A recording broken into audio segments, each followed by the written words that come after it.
بسم اللہ الرحمن الرحیم۔ بد کردار عورت اور مرد کی سب سے بڑی نشانی یہ ہے کہ وہ رشتوں کی پہچان بھول جاتے ہیں۔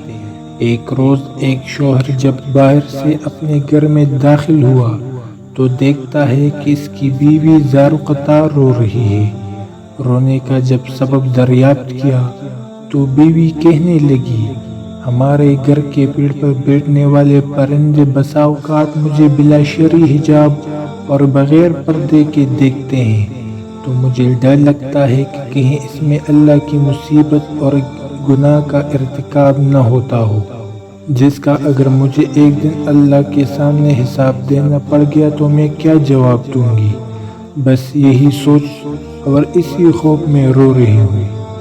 بظاہر انتہائی نیک اور دینی جذبات سے لبریز بیوی کا یہ جواب سن کر شوہر بہت خوش ہوا اور اس کی اس پاک دامنی، پاکیزگی اور جذبہ خدا ترسی کو دیکھتے ہوئے عالم بیہودی میں فوراً اس کا ماتھا چوما اور اسی وقت کلہاڑی لے کر گھر کے پیڑ کو کاٹ کر باہر پھینک دیا۔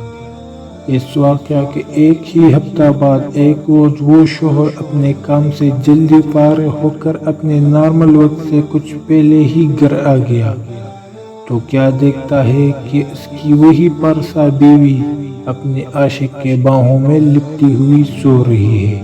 یہ ناقابل یقین دلخراش منظر دیکھ کر اس نے مزید کچھ نہیں کیا، بس گھر سے اپنی بعض ضروریات کا سامان لیا اور اپنا گھر اور بستی چھوڑ کر نکل پڑا۔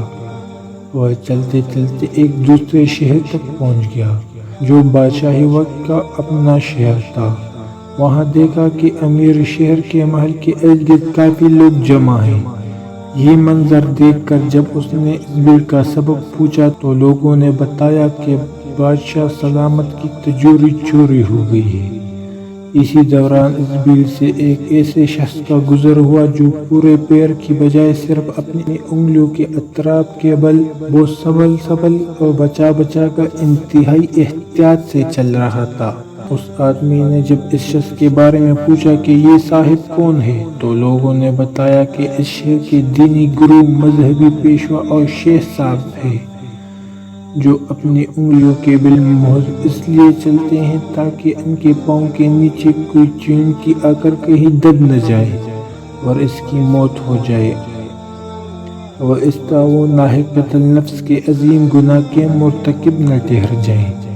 شیخ صاحب کے متعلق لوگوں کا یہ جواب سن کر اس آدمی نے فوراً اور برجستہ کہا، اللہ کی قسم، مجھے بادشاہ کے خزانے اور تجوری کے چور کا پتہ حتمی مل گیا ہے، مجھے اس وقت بادشاہ کے پاس لے چلو۔ بادشاہ کے پاس پہنچ کر ابتدائی حال چال کے بعد اس آدمی نے عرض کیا، بادشاہ سلامت، آپ کی تجوری کا چور کوئی اور نہیں بلکہ آپ کے اس شہر کے دینی گرو اور مذہبی پیشوا شیخ صاحب ہیں۔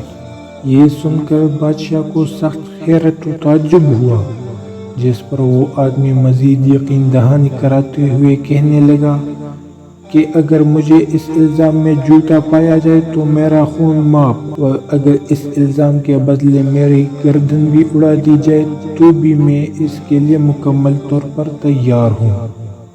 آخر کار بادشاہ نے اس کا اتنا پختہ جواب سن کر شیخ صاحب کو فوراً دربار میں حاضر کرنے کا حکم دے دیا۔ انہیں دربار میں لایا گیا۔ پوچھ تاچھ اور تحقیق کے بعد آخر کار شیخ صاحب نے اپنا جرم قبول کیا اور تجوری چوری کا اعتراف کر ہی لیا۔ شیخ کے اقرار جرم کے بعد بادشاہ نے اس شخص سے کہنے لگا، تم یہ بتاؤ کہ آخر تم کو کیسے پتہ چلا کہ چور یقین شیخ صاحب ہے، جبکہ وہ اپنی ظاہری شکل صورت و وضع قطع سے انتہائی نیک، صالح اور پارسا دکھتے ہیں۔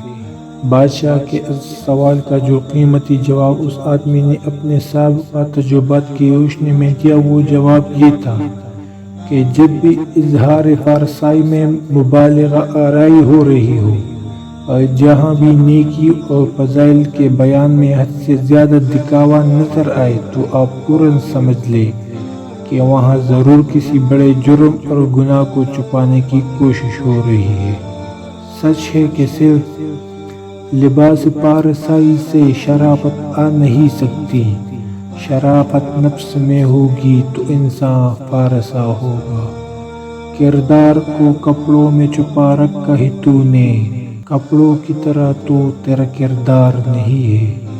اگر آپ کو ہماری ویڈیو پسند آ گئی ہے تو پلیز ہمارا چینل سبسکرائب کریں اور بیل کا آئیکن ضرور دبائیں۔ شکریہ۔